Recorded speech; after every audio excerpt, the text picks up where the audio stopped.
bien, muy buenos días, hermanos. Van a abrir sus Biblias en Jeremías capítulo 31 y continuamos estudiando este capítulo a partir del versículo 27 en adelante. Jeremías capítulo 31, versículo 27 en adelante.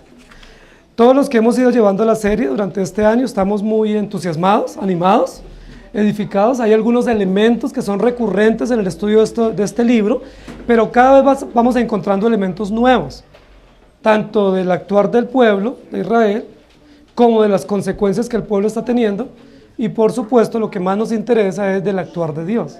No es que Dios tenga acciones nuevas para con su pueblo, porque no hay nada nuevo bajo el sol, sino que hay nuevas acciones que se nos van dando a conocer en el desarrollo de la historia. Como la historia del pueblo de Israel, la historia de la redención, y la historia nuestra es una historia progresiva, hay elementos que se van adicionando.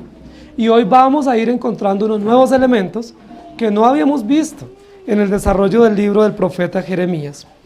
Vamos a ir al versículo 31 del capítulo 31, y yo quiero que me acompañen. Dice así: He aquí vienen días, dice Jehová, en los cuales haré nuevo pacto con la casa de Israel y con la casa de Judá.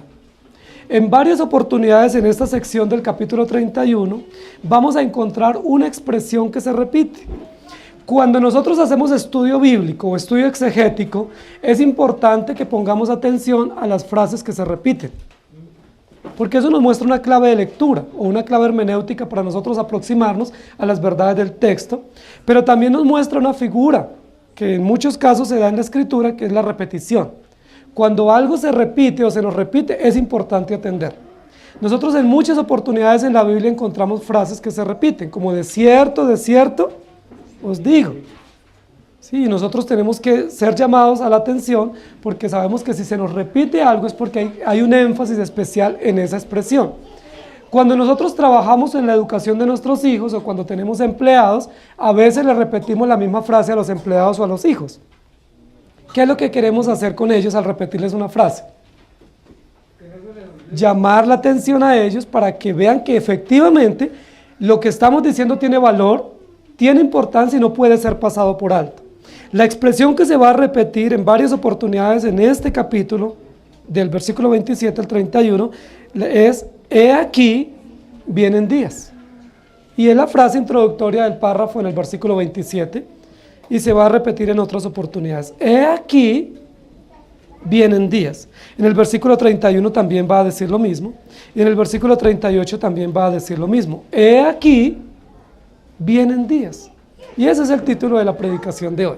Quiero que nos centremos a mirar esto, porque este aspecto es supremamente importante para nosotros. Primero, porque esta es una expresión de tiempo. En la Biblia nosotros vamos a encontrar muchas expresiones de tiempo, que habla de meses, de años, de días, de estaciones, de dispensaciones. Y esta es una expresión de tiempo, vienen días, ¿cierto? Cuando la Biblia habla de días o que vienen días, nos está diciendo o nos está hablando en términos de tiempo. Es decir, nos está dando un límite, nos está dando una coordenada que tiene que ver con el tiempo, un tiempo específico, un tiempo que se puede cronometrar, un tiempo que se puede medir, que se va a poder observar y que se va a poder vivir. Recuerden que cuando nosotros hablamos en términos de tiempo desde la escritura, hay dos aspectos básicos para comprender el tiempo. Uno es lo que llaman los estudiosos el tiempo de Dios, o el kairos, o el kairos, que es el tiempo de Dios, que es todo el plan perfecto de Dios, que Él lo desarrolla como Él ha determinado. Pero el otro tiempo es el tiempo que nosotros conocemos, que es el cronos, que es el tiempo que se puede medir a través de días, horas, semanas, meses o años. Aquí cuando la Biblia dice, he aquí vienen días, nos está hablando en términos que se pueden cronometrar, es decir, en términos medibles, cuantificables del tiempo. Ahora también dice, he aquí vienen días. Eso nos muestra que es un tiempo que se está guardando y tiene que ver con el futuro. Viene, o vendrá, o llegarán esos días. Es decir, no es un tiempo que se está viviendo, no está haciendo alusión al pasado, está haciendo una alusión al futuro. Vienen días, o vendrán días, o prepárense, o ojo, vienen días. He aquí, viene un tiempo, o viene unos días que van a estar enmarcados por algunas características especiales que nos va a describir el pasaje. He aquí vienen días. Algunos estudiosos de la Biblia dicen que esa expresión, especialmente en este capítulo, de Jeremías tiene que ver con asuntos eminentemente escatológicos. Por supuesto que sí. Hay algunos eventos escatológicos que en el momento en que escribió Jeremías no se habían dado, pero que ya se dieron. Pero es muy probable que algunos de los eventos que Jeremías anuncia acá con la expresión "he aquí vienen días", no se han cumplido aún y tendremos que seguirlos aguardando. Recuerden que la Biblia va a hablar en tres sentidos cuando habla de la escatología, y uno de ellos es una escatología cumplida en Cristo, en el caso de los profetas del Antiguo Testamento, y otros una escatología final que aún todavía estamos aguardando. Vamos a adentrarnos nosotros en el pasaje del versículo 27 en adelante. He aquí vienen días. Y yo quiero leer, antes de comenzar la lectura del texto, Jeremías 27, 5 al 8. Dice así: yo hice la tierra, el hombre y las bestias que están sobre la faz de la tierra con mi gran poder y con mi brazo extendido, y la di a quien yo quise. Y ahora yo he puesto todas estas tierras en mano de Nabucodonosor, rey de Babilonia, mi siervo, y aún las bestias del campo le he dado para que le sirvan. Y todas las naciones le servirán a él, a su hijo y al hijo de su hijo, hasta que venga también el tiempo de su misma tierra y la reduzcan a servidumbre muchas naciones y grandes reyes. Y a la nación y al reino que no sirviere a Nabucodonosor, rey de Babilonia, y que no pusiera su cuello debajo del yugo del rey de Babilonia, castigaré a tal nación con espada y con hambre y con pestilencia, dice Jehová, hasta que la acabe yo por su mano. Hebreos 8, 8 al 13 dice de la siguiente manera: porque reprendiéndolos dice, he aquí vienen días, dice el Señor, en que estableceré con la casa de Israel y la casa de Judá un nuevo pacto, no como el pacto que hice con los padres en el día que los tomé de mano para sacarlos de la tierra de Egipto, porque ellos no permanecieron en mi pacto y yo me desatendí de ellos, dice el Señor. Por lo cual este es el pacto que haré con la casa de Israel después de aquellos días, dice el Señor. Pondré mis leyes en la mente de ellos y sobre su corazón las escribiré, y seré a ellos por Dios y ellos me serán a mí por pueblo.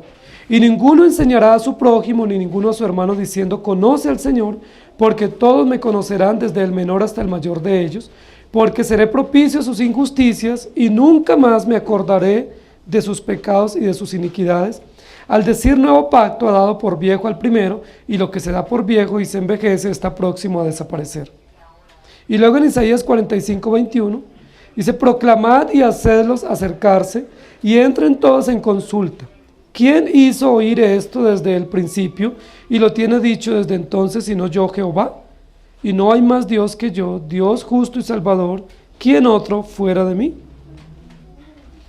Versículos 27 al versículo 30 del pasaje que nosotros estamos estudiando. He aquí vienen días, dice Jehová, en que sembraré la casa de Israel y la casa de Judá de simiente de hombre y de simiente de animal, y así como tuve cuidado de ellos para arrancar y derribar y trastornar y perder y afligir, tendré cuidado de ellos para edificar y plantar, dice Jehová. En aquellos días no dirán más, los padres comieron las uvas agrias y los dientes de los hijos tienen la dentera, sino que cada cual morirá por su propia maldad. Los dientes de todo hombre que comiere las uvas agrias tendrán la dentera. Vamos nosotros a meditar un poco en qué consiste lo que está diciendo el profeta Jeremías en esta primera parte. En dos oportunidades habla el capítulo, en el 27 y en el 29, he aquí vienen días. Parece ser que el pueblo de Israel que estaba en el exilio, a pesar de que algunos habían sido llamados al arrepentimiento, otros aún persistían en decir que ellos no eran responsables de las acciones por las cuales Dios los estaba juzgando. Es decir, que ellos estaban allá por responsabilidad de sus padres. El pueblo de Israel había aprendido un principio que estaba establecido en la ley judía, que es un principio que ustedes y yo conocemos, que dice que los padres recibirán la consecuencia, o que Dios castigará la maldad de los padres sobre los hijos hasta la tercera y cuarta generación.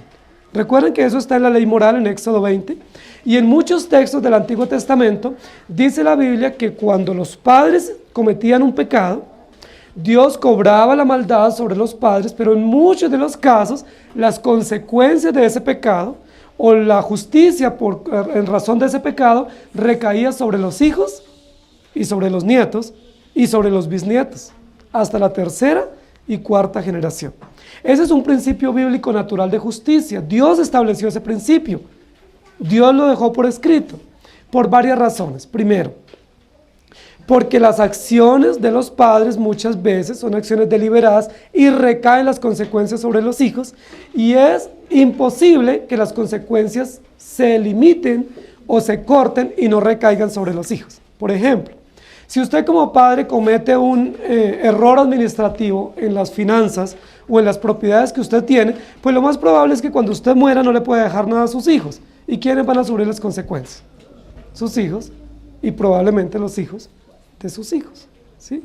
Si nosotros cometemos otros errores morales o pecados morales en los cuales nosotros llevamos las consecuencias, pero hay muchas de esas consecuencias que recaen sobre los hijos. Ese es un principio que se llama en la Biblia un principio de solidaridad familiar. Es decir, la familia es un conjunto, la familia Dios la estipuló para que tenga descendencia o para que se perpetúe o para que haya continuidad, y la familia se extiende cuando hay hijos, cuando hay nietos y cuando hay bisnietos. Y muchas veces las consecuencias de los padres recaen sobre los hijos y los bisnietos. Esa es una ley natural que Dios estableció por decreto y nosotros lo hemos visto. A veces nosotros decimos, yo vivo acá en esta ciudad porque es que mi papá hizo esto o aquello. O yo tuve que irme de tal lugar porque mi papá, mi mamá o mis abuelos hicieron esto, ¿cierto? Hay consecuencias políticas, económicas, familiares que recaen sobre los hijos y por supuesto también sobre los nietos. Esa es una ley que Dios estipuló. Como Dios estipuló eso, ¿saben qué hicieron los judíos en este momento histórico? Como ellos fueron llevados al exilio, ¿ellos qué dijeron? Nosotros no somos responsables de las acciones que se nos están imputando por haber sido llevados al exilio. Nosotros fuimos llevados al exilio no por nuestros pecados, de los cuales somos responsables, sino que nosotros estamos aquí por nuestros padres. Ahora, eso es una salida fácil para cualquiera de nosotros. Nosotros somos expertos para justificarnos. Nosotros somos expertos para deshacer o echar o botar la responsabilidad moral de nuestros actos sobre otros. Casi siempre nosotros decimos, no, yo estoy haciendo esto por esta razón o por esta persona. Cuando nosotros vamos a Génesis 3 encontramos el primer modelo de la justificación en cadena o la reacción en cadena con relación a los actos, ¿cierto? Cuando Dios llama a Adán, Dios le dio una responsabilidad moral, civil, familiar a Adán, y Dios lo llama a cuentas y le dice a Adán, ¿qué hiciste? Y ya sabemos cómo respondió Adán, ¿cierto? La mujer que me diste. Dios no le estaba preguntando por la mujer. Dios no le estaba preguntando ni dónde estaba la mujer ni qué había hecho la mujer, sino ¿qué hiciste tú? ¿Y cuál fue la reacción natural, así muy a flor de labio de Adán? ¿Yo? Señor, no, la mujer que me diste. O sea, no, yo no he hecho nada, la mujer que me diste. ¿Qué hizo él respecto a su responsabilidad familiar y moral? La delegó. La evadió, la proyectó. Y ese es un mecanismo de defensa fabuloso que nosotros tenemos, que se llama proyección. Es decir, ver la responsabilidad de mis acciones en los demás. Ah, no, yo hice eso me provocaron, me dijeron, me incitaron, me llevaron, entonces yo no soy responsable de mis acciones, sino que toda la responsabilidad recae sobre otros. Entonces Dios llama a Eva, y cuando Dios llama a Eva y le pregunta, ¿qué dice Eva? Señor, ¿yo? No, la serpiente.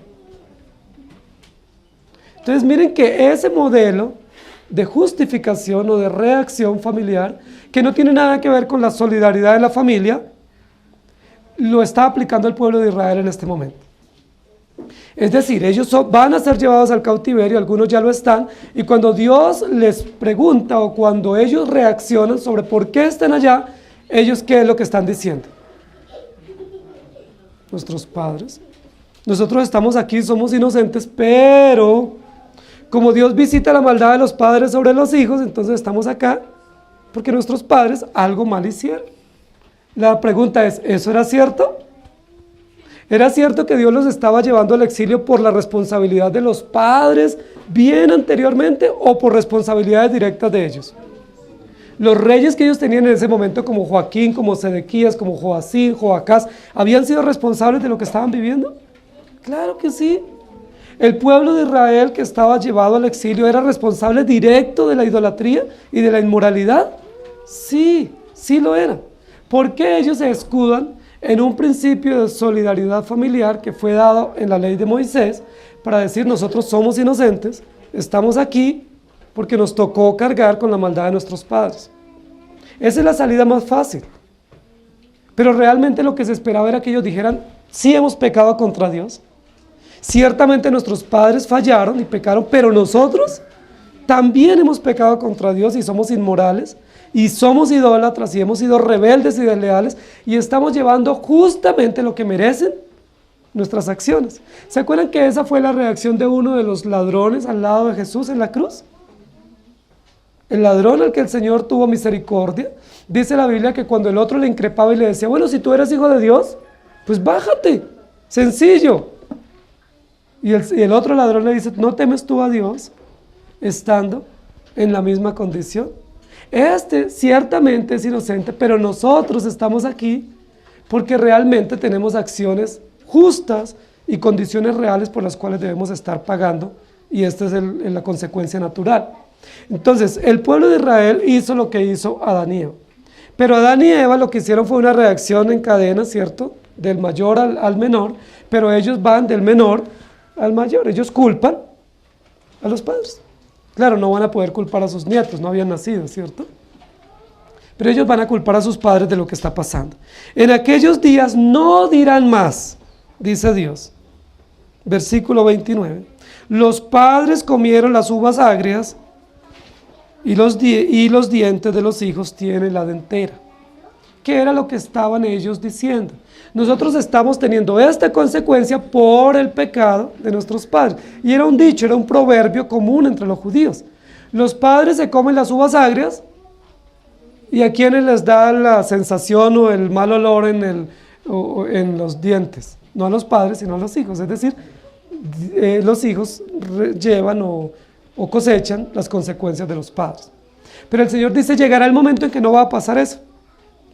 Y lo dice, sino que cada cual morirá por su propia maldad, y los dientes de todo hombre que comiere las uvas agrias tendrán la dentera. Ahora, ¿Dios está cambiando alguna cosa de lo que Él estableció en la ley moral?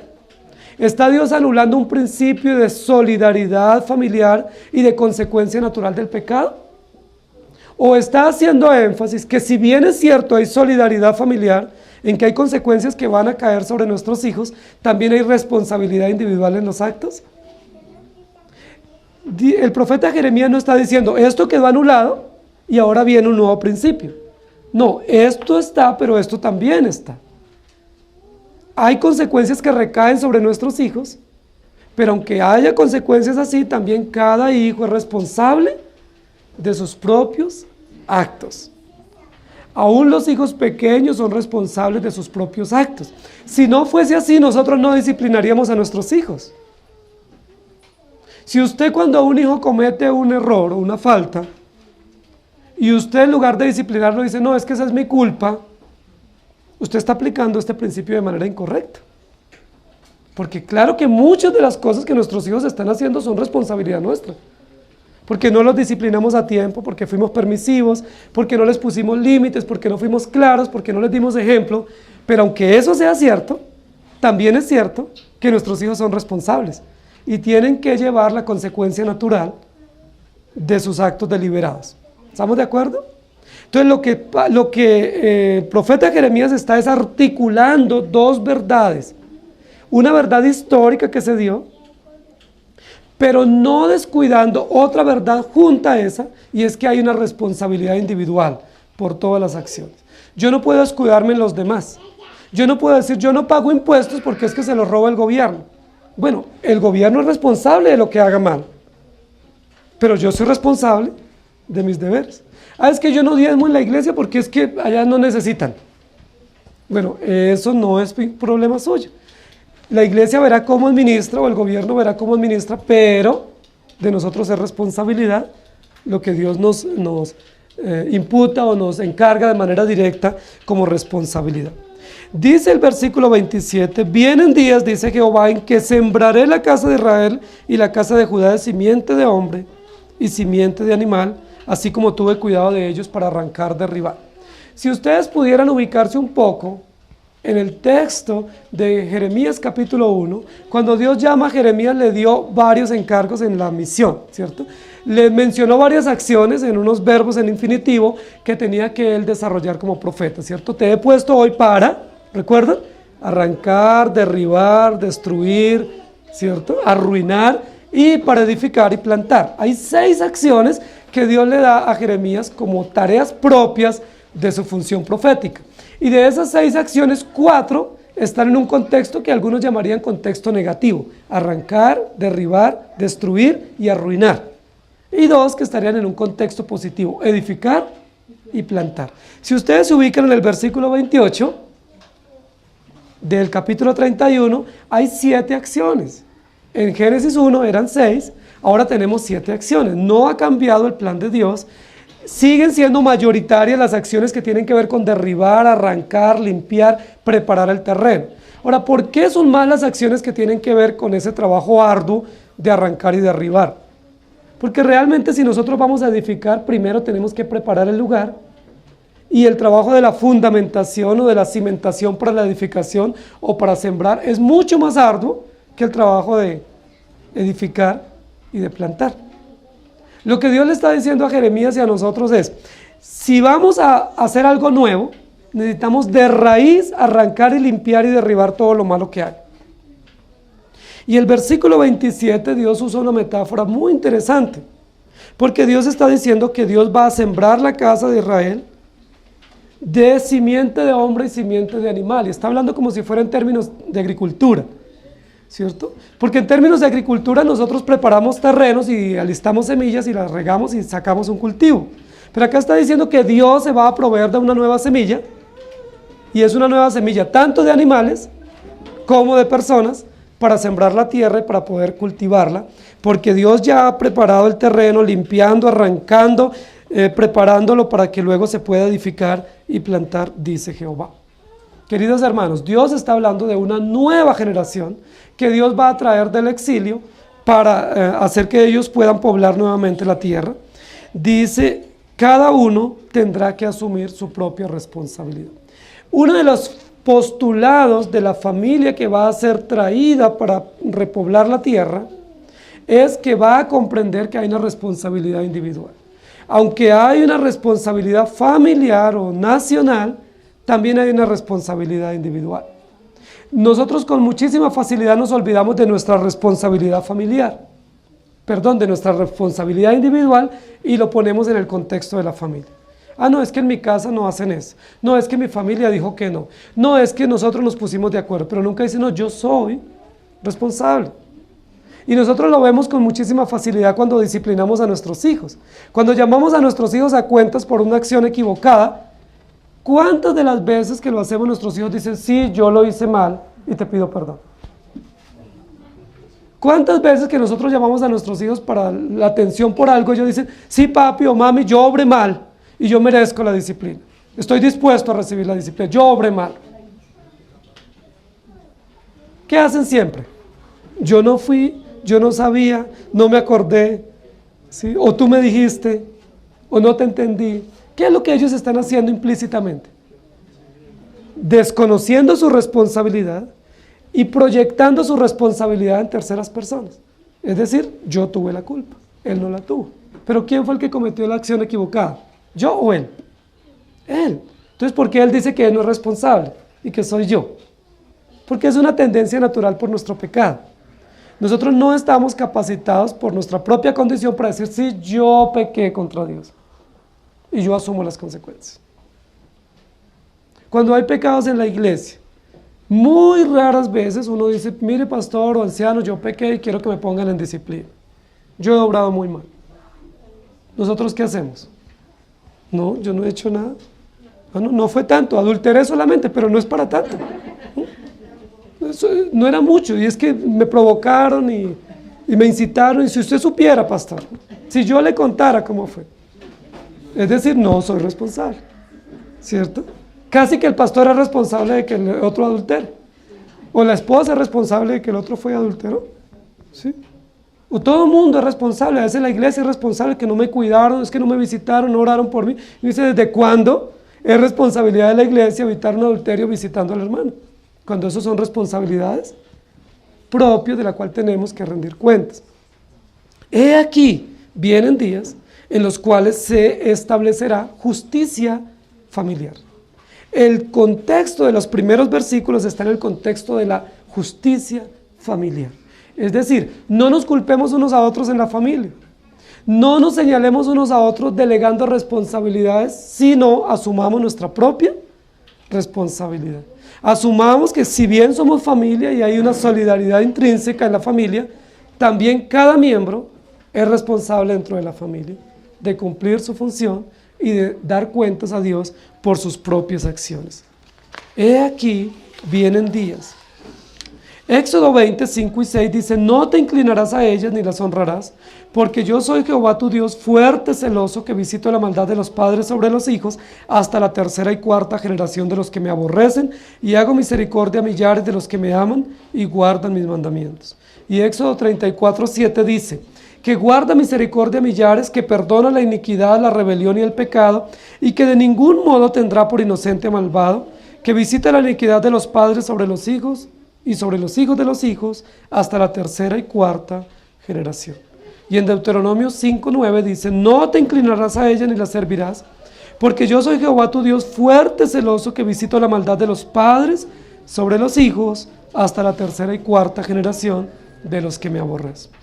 Hay responsabilidades familiares, pero también hay responsabilidades individuales de cada miembro de la familia. Hay responsabilidad de la iglesia, pero cada miembro de la iglesia es responsable de manera individual frente a Dios, por su forma de vida o por sus acciones. Yo no puedo pecar y echarle la responsabilidad a la iglesia.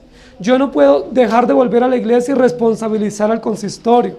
Yo no puedo cometer pecados graves o delitos y responsabilizar a terceros. Si yo peco, ¿quién es el directo responsable? Yo. ¿Quién me empuja a pecar? ¿Quién me obliga? ¿Quién me incita? ¿Quién me hace pecar? Dice la Biblia, de nuestra propia concupiscencia somos atraídos y seducidos, y cuando hay un pecado, yo soy responsable. Yo pequé contra Dios. Eso fue lo que dijo el rey David cuando pecó, ¿cierto? Cuando Saúl pecó, Saúl dice, no, yo realmente no pequé. Yo hice un favor, yo estaba colaborando, yo lo hice con muy buena intención. Pero cuando David pecó y es confrontado por el profeta Natán, el rey David dice, he pecado contra Jehová, el Señor. ¿Pudieran ustedes decir así, queridos hermanos? ¿Pudieran ustedes decir y enseñar a sus hijos que cuando ellos pequen asumen la responsabilidad? Digan, papi, yo pequé, yo obré mal, y si merezco disciplina está bien. Pero no que se escuden, no que se justifiquen, porque sabemos que eso es una acción totalmente pecaminosa. Vamos a la segunda parte. He aquí, vienen días, versículos 31 al 34, dice Jehová, en los cuales haré nuevo pacto con la casa de Israel y con la casa de Judá. No como el pacto que hice con sus padres el día que tomé su mano para sacarlos de la tierra de Egipto, porque ellos invalidaron mi pacto. Aunque fui yo un marido para ellos, dice Jehová. Pero este es el pacto que haré con la casa de Israel después de aquellos días, dice Jehová. Daré mi ley en su mente y la escribiré en su corazón, y yo seré a ellos por Dios, y ellos me serán por pueblo. Y no enseñará más ninguno a su prójimo, ni ninguno a su hermano, diciendo, conoce a Jehová, porque todos me conocerán, desde el más pequeño de ellos hasta el más grande, dice Jehová, porque perdonaré la maldad de ellos, y no me acordaré más de su pecado. Este tema del nuevo pacto es uno de los temas más extraordinarios del Antiguo Testamento, a los cuales los profetas dedicaron bastante atención. Fue uno de los temas que generó mayor expectativa en el pueblo de Dios en el Antiguo Testamento, comprendiendo las bendiciones y las implicaciones pactuales. Nosotros hemos estudiado una y otra vez el tema del pacto. Nosotros tenemos esa como una doctrina principal de nuestra iglesia, la doctrina pactual. Nosotros creemos en la teología del pacto. Nosotros creemos en la familia del pacto. Nosotros creemos que nuestros hijos pertenecen al pacto, al único y perfecto pacto de redención.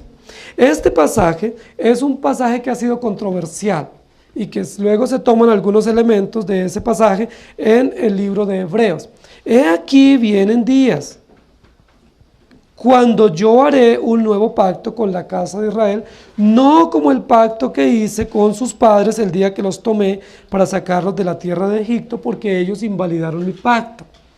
Esos textos, si nosotros los analizamos fuera de contexto, nosotros caemos en un error hermenéutico y un error conceptual en la interpretación.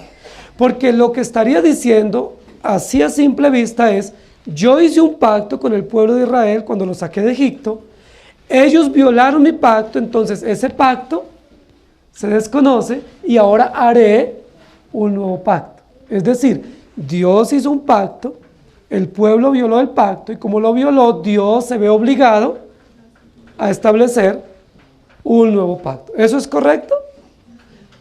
En términos literales, como está el versículo, nosotros pudiéramos decir, claro, eso es lo que dice. En términos textuales así lo dice. Pero recuerden que tenemos que ver todos los textos a la luz del conjunto de la Escritura, y cuando lo vemos a la luz del conjunto, no es eso lo que está diciendo. Porque si fuese eso lo que está diciendo, estaría diciendo que Dios fracasó. ¿Y quién hizo fracasar a Dios? El hombre. Es decir, ¿quién es responsable de que Dios fracase? El hombre. Pero en últimas Dios fracasó y tendría que hacer un nuevo proyecto para sacar al pueblo de la encrucijada en la que está. Y eso es incorrecto, porque Dios es soberano, porque Él es inmutable, porque Él es perfecto, porque Él es omnisciente, y porque lo que Él determinó desde la eternidad todo se cumplirá fielmente. Y porque nosotros, aún con nuestras acciones deliberadas, no podemos quebrantar o invalidar las acciones eternas y soberanas de nuestro Dios. Si es así, entonces, ¿qué es lo que está diciendo Jeremías? Vamos al versículo 31 y 32. He aquí vienen días, o prepárense o alístense, porque vienen días, o porque en el futuro se aproxima un momento en el cual haré un pacto nuevo con la casa de Israel y con la casa de Judá, no como el pacto que hice con sus padres el día que los saqué de la tierra de Egipto. Ahora, es muy interesante esto, porque primero, si nosotros estudiamos teología del pacto, el pacto no se estableció cuando el pueblo salió de Egipto. El pacto de la redención sabemos que es eterno y que se manifestó históricamente desde Génesis, no en el Éxodo. Sabemos que las primeras promesas que nosotros avisoramos de manera concreta sobre el pacto de la redención se dan en Génesis 3, Génesis 4, Génesis 5, Génesis 9, pero que de manera oficial, con un representante federal, el pacto se establece en Génesis capítulo 12. Que en Génesis 12 se establece la base fundamental, esencial de lo que nosotros llamamos en teología el pacto de redención o el pacto eterno de redención. Si el pacto de redención se establece de manera formal, de manera oficial, en Génesis 12 y Génesis 17 con señales pactuales, ¿por qué el pasaje dice que no como el pacto que hice con sus padres cuando los saqué de Egipto? ¿A qué se está refiriendo el profeta Jeremías cuando toma esa referencia? Está hablando de un primer momento de esclavitud, cuando el pueblo estuvo en Egipto 430 años, y cuando salió de la esclavitud en Egipto, Dios les dio la remembranza del pacto nuevamente a través de 2 tablas, escritas, cierto, por Dios mismo, que se conocen como las tablas de la ley, o como la ley moral. El pueblo va a salir de la esclavitud de Babilonia para regresar nuevamente a su tierra en una segunda gran esclavitud, que es equivalente con la de Egipto, y Dios dice, haré nuevamente un pacto. Siendo que cuando salió de Egipto, Dios no hizo un nuevo pacto, sino que le recordó el primer pacto. ¿Qué es lo que va a suceder cuando salgan de Babilonia? De igual manera les va a recordar el pacto. Ahora, ¿qué es lo más prominente de la remembranza del pacto en Génesis, en Éxodo 12, y cuando Dios da luego las tablas en Éxodo 20? ¿Qué es lo más importante de esa remembranza del pacto? ¿Qué es nuevo? No, es el mismo. ¿Qué es lo más importante? Que Dios les dio la ley pública. El pueblo de Israel, o los creyentes, o el pueblo de Dios ya tenía la ley. Dice la Biblia que la ley ha sido escrita en el corazón o en la conciencia de todo ser humano. De tal manera que ninguna persona tiene excusa frente a Dios de no obedecer la ley de Dios, o de no honrarle o no temerle como debe, como corresponde. ¿Por qué? Porque Dios grabó la ley en la conciencia de cada persona. ¿Qué fue lo que hizo Dios cuando el pueblo salió de Egipto? Esa misma ley que es eterna y que fue grabada en la conciencia de cada persona y que es una ley propia, inherente a la condición biológica de toda persona, va a ser hecha pública. ¿Qué era lo que acontecía antes de tener la ley pública? Que el pueblo no podía ejercer justicia civil objetiva, porque la ley era grabada en el corazón de cada persona. Cuando la ley se hace oficial y se hace pública, ¿qué se puede ejercer? Justicia civil, justicia pública, porque nosotros no podemos establecer justicia sobre la presunción. Nosotros establecemos justicia sobre lo que es público, lo que es oficial, lo que es objetivo. Eso es una característica de la ley. Entonces, lo que Dios hizo en Éxodo 12, en Éxodo 20, no fue darles un nuevo pacto, sino el mismo pacto, poner la ley pública, para que se pudiera ejercer justicia pública. Y de ahí sale todo un sistema de magistrados y de jueces que pueden establecer justicia. Recuerden que Moisés fue uno de ellos, ¿cierto? De los magistrados que estableció justicia sobre la base de la ley pública. ¿Estamos de acuerdo? La ley que está en la conciencia o en el corazón de cada persona ahora es una ley pública. Cuando la ley está en la conciencia, yo soy responsable directamente ante Dios. Pero cuando la ley es pública, ¿ante quién más soy responsable? Ante la comunidad, ante el Estado, ante la sociedad. Porque no solamente yo respondo a Dios, sino que como la ley es pública, tengo que responder a una sociedad. Por eso cuando una persona comete un delito, nosotros como iglesia tenemos un proceso disciplinario adecuado bíblico y se puede ejercer, pero no se resuelve el asunto pleno. Se resuelve frente a Dios y frente a la iglesia, pero para que se resuelva ante la sociedad, ¿qué debe hacer la persona que ha incurrido en el delito? Tiene que someterse a la justicia ordinaria. Si una persona comete un homicidio, la iglesia tiene un proceso disciplinario de restauración y es válido, pero ¿se satisface la justicia plenamente si solo se ejecuta la parte eclesiástica? No. Si esa persona cometió un homicidio, ¿qué tiene que hacer o qué tiene que recomendar la iglesia? Usted tiene que presentarse ante la justicia. Nosotros no lo podemos encubrir, tenemos que denunciarlo. Pero me van a meter a la cárcel, sí, pero es lo que la ley establece. Y la ley civil tiene que ser satisfecha también. Entonces la ley pública que Dios dio en Éxodo fue para que se pudiera ejercer justicia pública, justicia civil pública. Entonces, cuando dice el versículo 32, en el capítulo 31 de Jeremías, no como el pacto que hice con sus padres el día que los tomé de la mano para sacarlos de la tierra de Egipto, porque ellos invalidaron mi pacto, sino que haré un nuevo pacto. Lo que está diciendo es lo siguiente: solo hay un pacto. Cuando el pueblo salió de Egipto, Dios les recordó el pacto dándole las tablas de la ley para que pudieran ejercer justicia civil. ¿Qué aconteció? Acontecieron varias cosas. Primero, ellos no ejercieron justicia civil de acuerdo a la ley pública. Eso aconteció. Eso fue un acontecimiento grave para el pueblo de Israel. Teniendo la ley pública, ellos buscaron todas las enmiendas y se hicieron al margen y no se sometieron a la ley pública, sino que buscaron todas las salidas y las excepciones posibles para no someterse a la ley pública, como acontece hoy en día. ¿Sí? Primero. Segundo, ellos trataron de eliminar su responsabilidad individual frente a Dios, diciendo, no, pues yo me someto a la ley pública. Y recordemos que la ley pública en muchos aspectos se queda corta. ¿Saben por qué? Porque la ley pública es para ejercer justicia civil, no justicia individual. Por eso Jesús dijo en el Nuevo Testamento, la ley dice, no matarás, pero yo os digo, ¿sí? Cualquiera que piensa mal contra su hermano, ya lo mató en su corazón.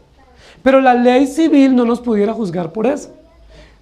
¿Quién de ustedes ha tenido hoy un mal pensamiento? Solo hoy, yo sé que no tienen más, ¿sí? Pero hoy por lo menos. Yo sé que ya tienen malos pensamientos con el almuerzo. Pero, ¿por ese mal pensamiento ustedes podían ser llevados a la cárcel? No, ¿por qué? Porque la ley no estipula eso. No se puede juzgar sobre la base de un mal pensamiento en la ley civil. Pero en la ley de Dios, que es escrita en nuestras conciencias, ¿se juzga por el mal pensamiento? Claro que sí. La ley pública dice no matarás, pero yo os digo, cualquiera que haga esto o aquello ya se hizo responsable. Entonces, eso fue lo que dice el pueblo de Israel. Ah, bueno, pues si no está escrito, está permitido. Recuerden que esa es una salida fácil para muchos, ¿cierto? ¿Dónde está escrito? Ah, bueno, pues si no está escrito, se puede hacer. Por eso la ley civil tiene que cada vez estar reformulando leyes. Ahora están sacando cada vez nuevas leyes porque hay delitos nuevos que se tipifican y que no estaban escritos y no estaban considerados y no se puede juzgar. Por ejemplo, estamos en una disyuntiva en este momento en la justicia para juzgar a aquellos hombres que están atacando con ácido a mujeres o mujeres entre ellas atacándose con ácido. ¿Por qué? Nosotros sabemos que eso es un delito, que eso es un crimen, que es una tortura. Eso lo sabemos por sentido común. Pero ¿dónde dice la ley cuál es la pena y cuál es el procedimiento para una persona que ataca a otra persona con un ácido? La ley no lo dice. Entonces, ¿qué hay que hacer? Una ley. Una ley que estipule cómo se caracteriza ese pecado, ese crimen o ese delito y cómo se debe juzgar. ¿Cuáles son las penas o las sentencias que debe tener una persona que incurre en ese delito? Mientras tanto, pues hay un vacío en la ley y así seguirá por la ley civil, pero la ley de Dios es absoluta y no tiene vacíos. Entonces lo que estaba sucediendo con el pueblo de Israel era que decían, como no está escrito, nosotros tenemos una salvedad, ¿sí? Por ejemplo, hay personas que dicen, ¿dónde dice en la Biblia que yo no debo fumar? Mientras yo no encuentro ese versículo, pues yo sigo fumando. ¿Dónde dice en la Biblia que yo no debo hacer esto o aquello? ¿Sí? Entonces, si no lo dice, bueno, entonces, lo que no está prohibido, está permitido. ¿Sí? Esa es una salida que tenemos a veces frente a algunas realidades que nos incumben, que tienen implicaciones morales, pero que decimos, ¿dónde está el texto? ¿Dónde dice que lo debo hacer? ¿Dónde dice cómo me debo vestir? ¿Dónde dice cómo debo caminar? ¿Dónde dice qué debo decir o hacer? ¿Dónde dice si debo tomar o no algunos vinos? ¿Dónde dice? Si lo dice, listo. Pero la Biblia, que es integral y que nos muestra la voluntad perfecta de Dios y que tiene un alto contenido ético y moral, nos da las bases para legislar. Porque Dios no solo legisla sobre la base de lo que está escrito públicamente, sino que Dios legisla sobre la base de lo que Él escribió en la conciencia. Y Dios, por conciencia restaurada por el mismo Espíritu Santo, nos indica qué debemos hacer y qué no debemos hacer, frente a lo que no está especificado de manera detallada en la Escritura. Entonces lo que el pueblo de Israel en ese momento histórico decía, no, pero nosotros lo que estamos haciendo, ¿dónde dice la ley que no se debe hacer? A ver, muéstrenme. Entonces Dios dice, ustedes invalidaron mi pacto, porque ustedes le dieron más importancia a lo escrito, y juzgan lo individual por lo escrito y por lo público, pero lo público fue para juzgar lo público, y lo individual para juzgar lo individual. Es decir, muchas de mis acciones pecaminosas obedecen a mi pecado frente a Dios, y el hecho de que no esté públicamente escrito no hace que yo no haya pecado. ¿Qué fue lo que Jesús confrontó en el Nuevo Testamento? Cuando dice, encontramos una mujer en el acto mismo del adulterio y la ley dice que debe morir apedreada. Y efectivamente eso dice la ley. Y eso tenía que hacerse por sentencia pública. Y Jesús les dice, claro que lo dice, pero también dice que cualquiera que piensa en una mujer y la codicia en su corazón, ya adulteró. ¿Y cuál es la sentencia para el que adultera en su mente y en su corazón? ¿Ser apedreado o la enemistad eterna de Dios? Entonces lo que Dios estaba llamando, Jesús llama la atención, no es que no debe morir apedreado, claro que debe morir apedreado, porque eso dice la ley y la penalidad pública, la sentencia pública es esa. Pero ¿qué también dice la ley? Escrita en nuestra conciencia, que cualquiera que tiene un mal pensamiento, ya pecó, y la consecuencia es la muerte eterna. Entonces el pasaje que estamos aquí no está diciendo Dios anuló un pacto y ahora tiene un nuevo pacto, sino que hay dos aspectos en la legislación de Dios. Hay dos aspectos a través de los cuales se establece justicia en el pacto de Dios. Uno es un aspecto público, las dos tablas de la ley, para ejercer justicia pública, pero el otro es la ley grabada en la conciencia, que nos sirve para responder frente a Dios por nuestros actos deliberados. Aunque la ley pública no diga esto, la ley grabada en mi corazón dice que no lo debo hacer. ¿Estamos de acuerdo? La ley pública hay muchas cosas que no dice, pero la ley grabada en mi conciencia me dice que no lo debo hacer. Por ejemplo, la ley pública en nuestro país no dice que si yo compro un ácido se lo puedo echar a la cara a una persona, eso no lo dice la ley pública. Pero por conciencia, ¿usted lo haría? ¿Por qué? Porque sabemos que no se debe hacer. Porque yo no debo hacer nada malo contra nadie. Por más ira o por más venganza que yo tenga, no puedo actuar de esa manera, así sea mi peor enemigo. Aunque la ley no lo estipule. ¿Por qué? Porque eso es un acto de tortura, de crueldad, de maldad. Y hay muchas otras formas como se puede solucionar los impases, pero no de esa manera. Entonces Dios dice, invalidaron mi pacto, aunque fui yo un marido para ellos, dice Jehová, pero este es el pacto que haré con ellos después de aquellos días, dice Jehová. Daré mi ley en su mente y la escribiré en su corazón y seré yo a ellos por Dios y ellos me serán por pueblo. La pregunta es, ¿eso tiene que ver con el futuro o tiene que ver con la realidad de todo el pueblo de Dios? ¿Habrá que esperar el momento en que Dios escriba la ley en la conciencia y nos capacite para obedecerla? ¿O todo creyente desde el primer momento de la manifestación de la historia de la redención ya está capacitado por Dios y por el Espíritu Santo para obedecer la ley de Dios? Todo creyente, desde antes del cumplimiento oficial en Cristo, está capacitado por Dios mismo para poder vivir la ley y para poder guardar sus mandamientos. Yo no me puedo escudar. Yo no puedo decir, ay, es que yo soy muy débil, que es la excusa de muchos creyentes, ¿cierto? O la excusa de muchos jóvenes, es que yo me relacioné con una joven no creyente porque es que no había más en la iglesia. ¿Sí? O es que yo tuve que hacer esto porque, ¿sí? O yo tuve que trabajar el domingo porque no encontraba otro trabajo, tantas excusas que tenemos, ¿cierto? No hay justificación frente a Dios, porque primero la ley pública es oficial, es objetiva, pero segundo, la ley que Dios grabó en mi corazón por el Espíritu Santo me ha capacitado para que yo la pueda cumplir. No la podemos cumplir por nuestros propios medios, pero Dios nos ha capacitado en Cristo Jesús para cumplir. Amén. Si Él no nos ha capacitado, entonces el Evangelio no es seguro y no es pleno, porque estaría en algunas cosas dependiendo de mí y yo no puedo, por la incapacidad total humana. Pero aunque yo soy totalmente incapaz, Dios es plenamente capaz y me capacita para poder vivir en familia, para poder vivir en sociedad y para poder servirle. La parte final de este párrafo, en el versículo número 34, dice, conoce Jehová, porque todos me conocerán desde el más pequeño de ellos hasta el más grande. Dice Jehová, porque perdonaré la maldad de ellos y no me acordaré más de su pecado.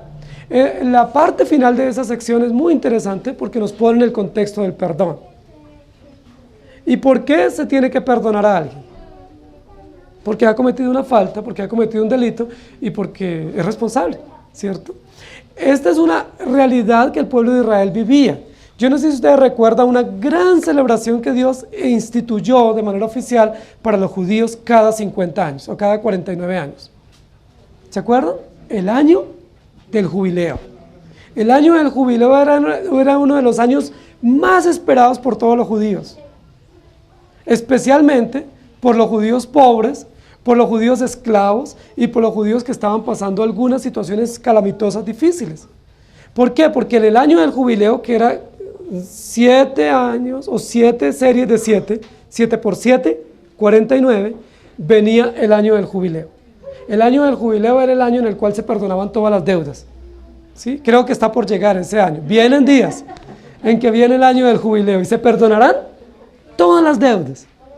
Eso era supremamente maravilloso ese año, era un año hermosísimo para todos los judíos, porque hablaba del perdón pleno y de la libertad. Entonces, las deudas se perdonaban, nadie podía acosarme por ninguna deuda. Si yo no pude pagar mi deuda, cuando llegaba el año del jubileo, por ley, se perdonaba. Tanto así que algunos judíos comenzaron a hacer lo siguiente: después del año 40 y 45 ya no prestaban plata, porque sabían que apenas llegaba el año 49, se perdonaban las deudas.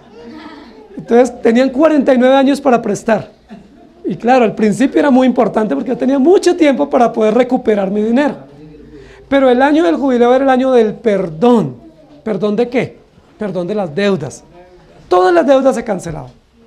Era borrón literalmente y cuenta nueva. No podía haber ningún tipo de deuda porque la ley lo exigía.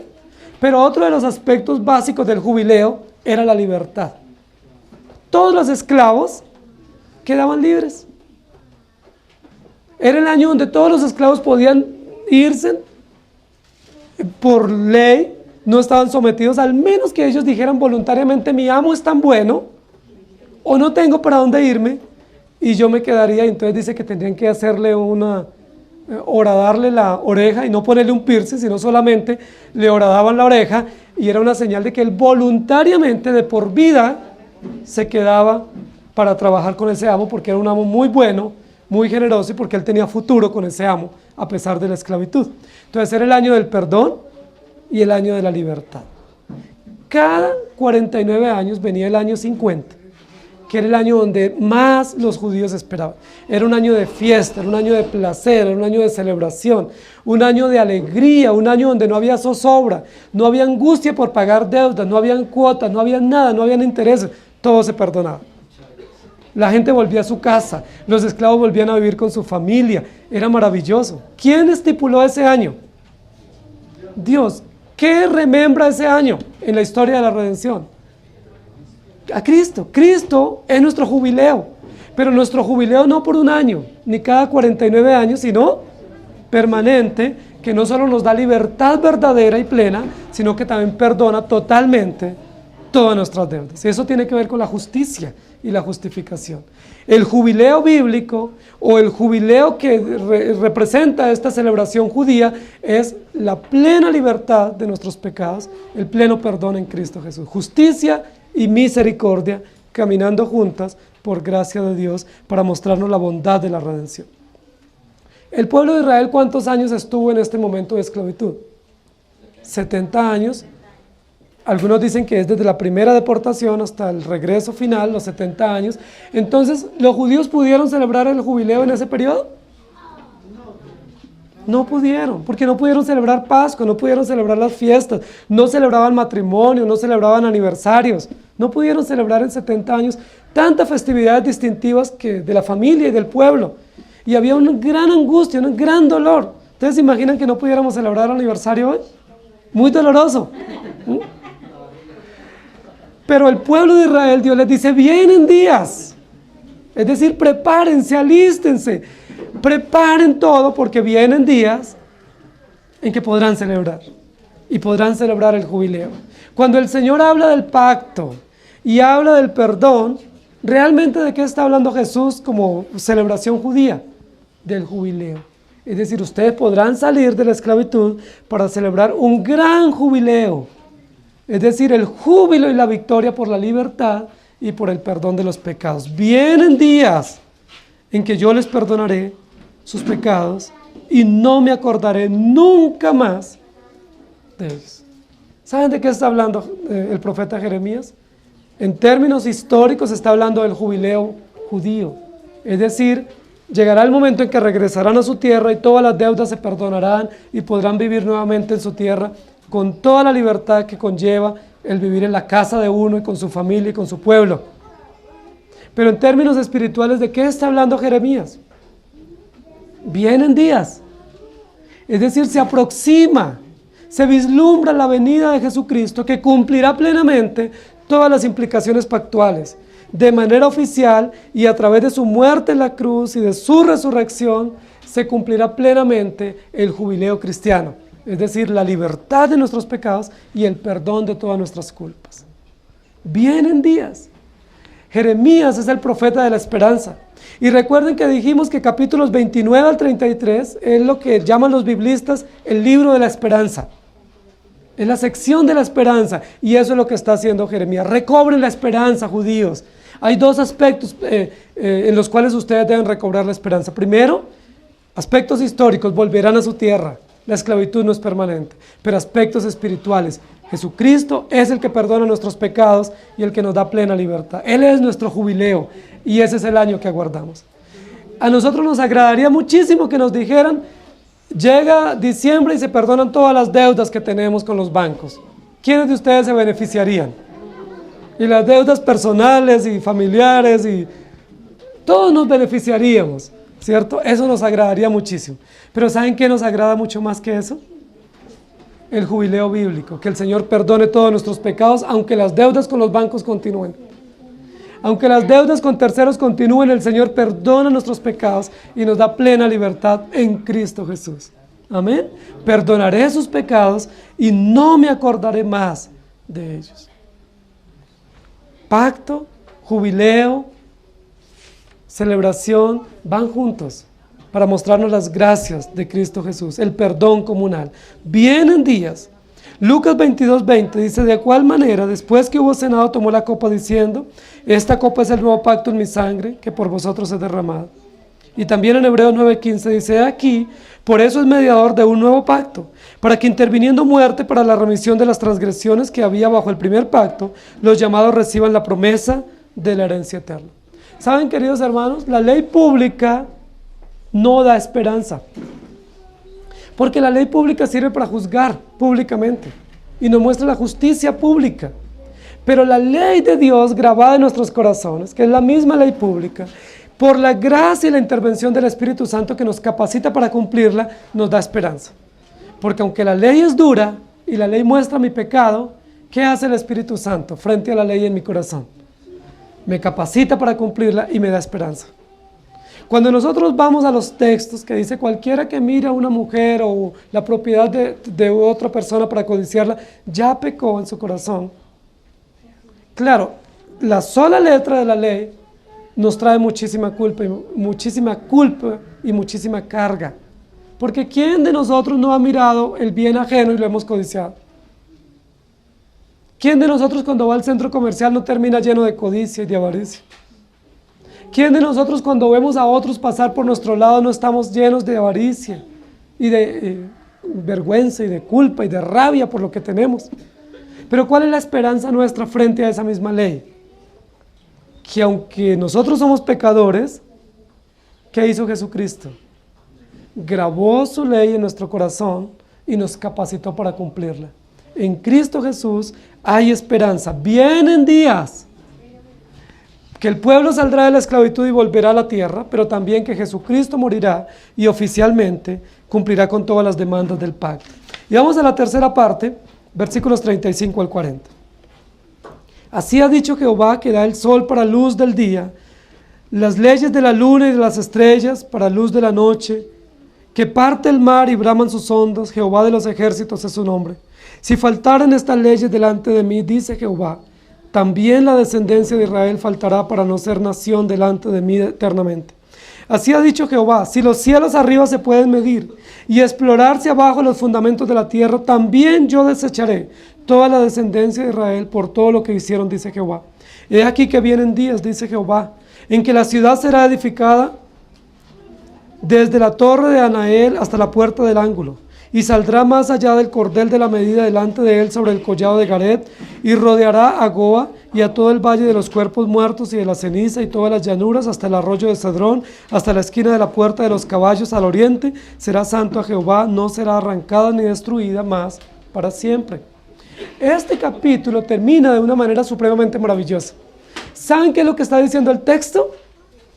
Lo que está entre líneas develando es que todas esas promesas tan maravillosas y tan emocionantes y tan espectaculares, el pueblo no las creía.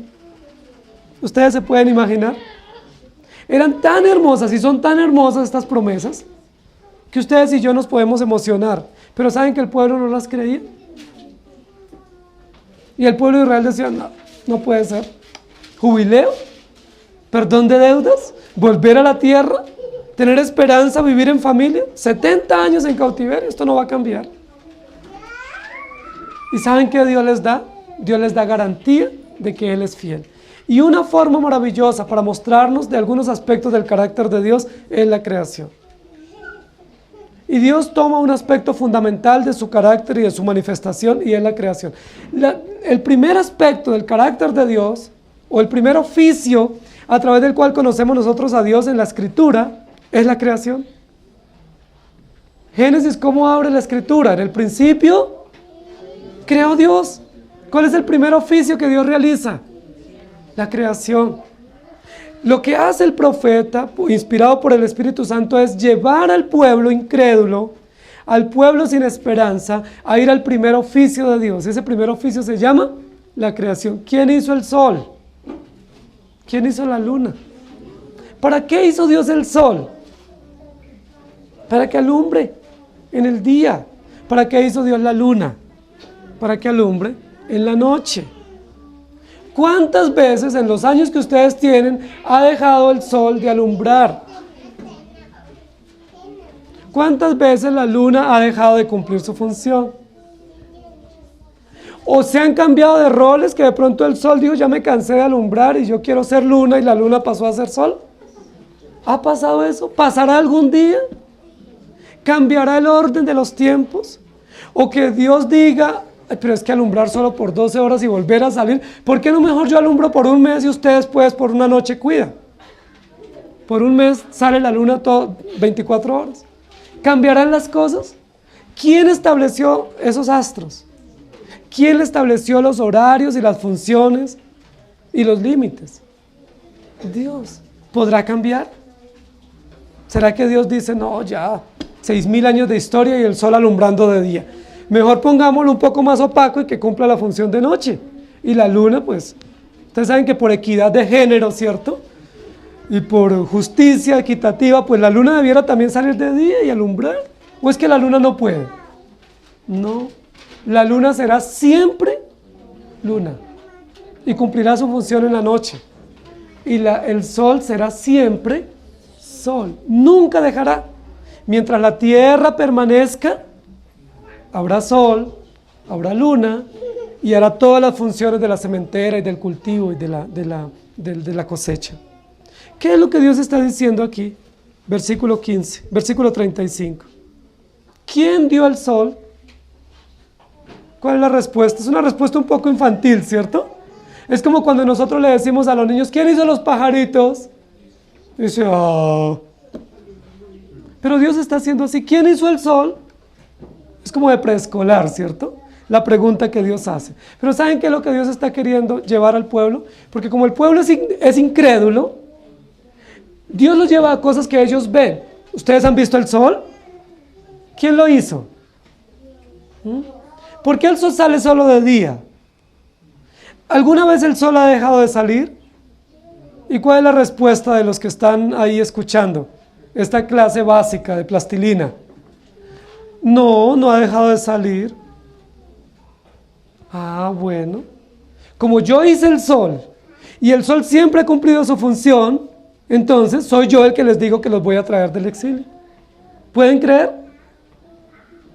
Uno de los aspectos que Dios le está mostrando al pueblo con estos ejemplos tan básicos es el poder de Dios. Dios es poderoso.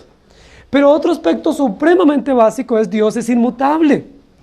¿Cómo decir que Dios hizo un nuevo pacto si Dios es inmutable? El sol siempre será sol, no será solecito. La luna siempre será luna. Otro aspecto básico que Dios quiere enseñarle al pueblo de su carácter es la fidelidad de Dios. Dios no se cansa de hacer que el sol alumbre todos los días. ¿Saben eso qué significa? Dios es fiel. ¿Se cansará Dios de cumplir sus promesas? ¿Se cansará Dios de cuidarnos a nosotros a pesar de todos nuestros pecados y todas nuestras acciones deliberadas? ¿Se cansará Dios de cuidar a su creación?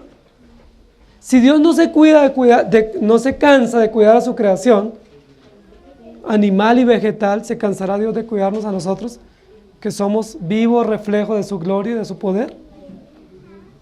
El ejemplo que Dios hace acá, hablándole del sol y de la luna y de la luz del día y de la noche, y hablándoles del mar y de las ondas del mar, es para decirles: yo soy el creador, yo soy el sustentador.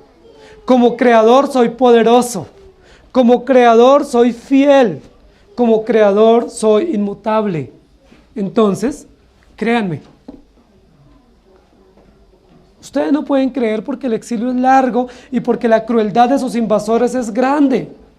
Pero saben, no crean por el poder de los invasores. No piensen que los voy a sacar de allá porque es que ellos van a ser debilitados. Crean porque yo lo digo. y porque yo soy fiel. El texto habla también de otro de los ejemplos y es del mar.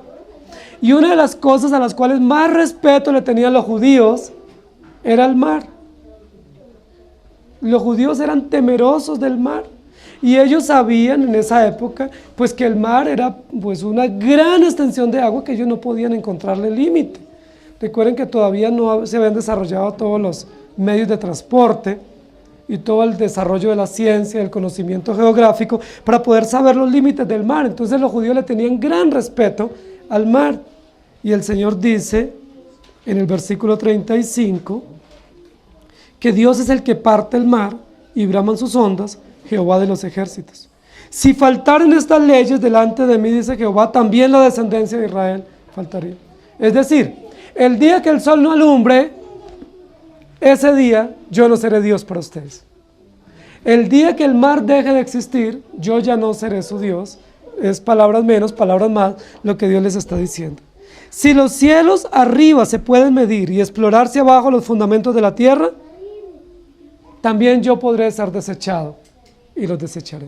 Es decir, ¿quién podrá conocer toda la creación de Dios? ¿Quién podrá saber las razones de las leyes y de los límites que Dios puso a su creación? ¿El hombre podrá hacerlo? El hombre tiene mucha capacidad dada por Dios para la ciencia, para la investigación, pero ¿podrá descifrar todos los fundamentos del conocimiento de Dios, de su creación? Todavía hay muchos misterios. Hay misterios tan simples como un avión que se desaparece y no se sabe dónde está, ni se sabe las razones. Pero el hombre controla los aires con la aviación, con la aerodinámica. ¿Por qué no puede descifrar qué fue lo que sucedió en ese avión con tantos avances en las comunicaciones de los aviones? Quedará en misterio. ¿Quién sabe eso? ¿Quién sabe por qué y para qué? ¿Quién sabe dónde están?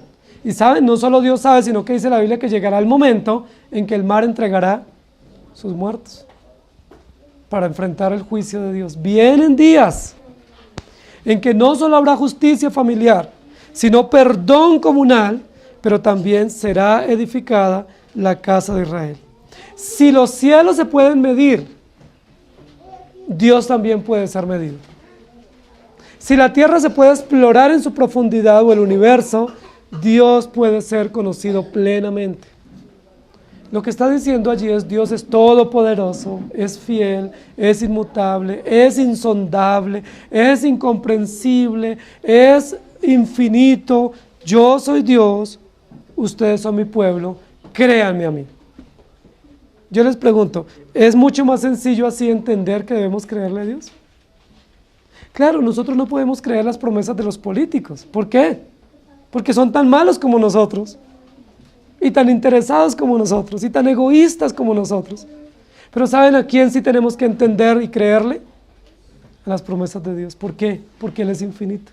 Yo no le creo a ninguno de ustedes, pero ¿saben a quién tengo que creerle? A Dios. Ustedes no me pueden creer a mí tampoco, pero ¿saben a quién tienen que creerle?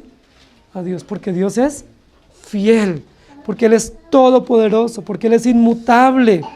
He aquí vienen días en que la ciudad será edificada desde la torre de Anael y comienza a dar los límites geográficos de todo lo que se hará. Dice, será edificada para no ser arrancada ni destruida nunca más. ¿De qué está hablando el profeta Jeremías? ¿Cuál es la esperanza que tiene que conmover el corazón del creyente? ¿Edificar casas para nosotros vivir? ¿O ser edificados en la ciudad eterna? ¿Cuál es la esperanza que tiene que fundamentar la vida y el caminar nuestro? ¿Tener casa y tener trabajo? ¿O tener al Señor la gracia derramada en nuestros corazones? Saber que nuestros hijos le pertenecen al Señor. Y que aunque contra viento y marea nosotros no podamos creer, hay razones objetivas, visibles, de la propia naturaleza de Dios, que nos invitan a creer.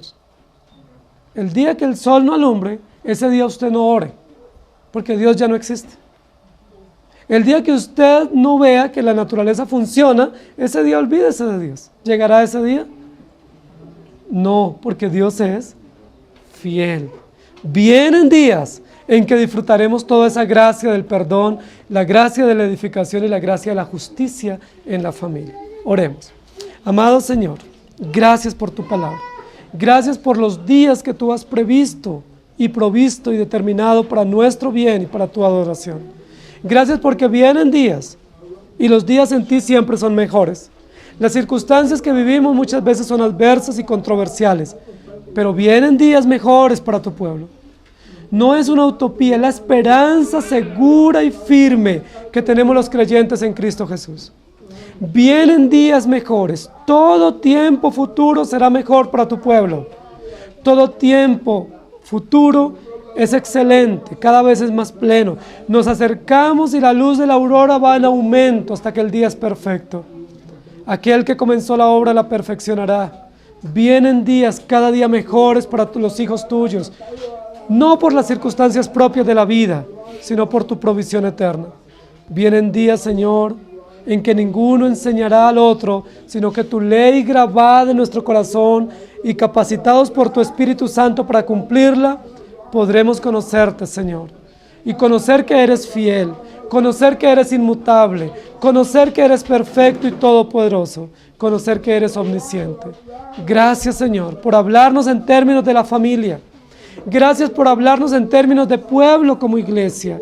Y gracias por hablarnos en términos espirituales como iglesia universal de la edificación y el establecimiento que tú haces a través de Cristo Jesús.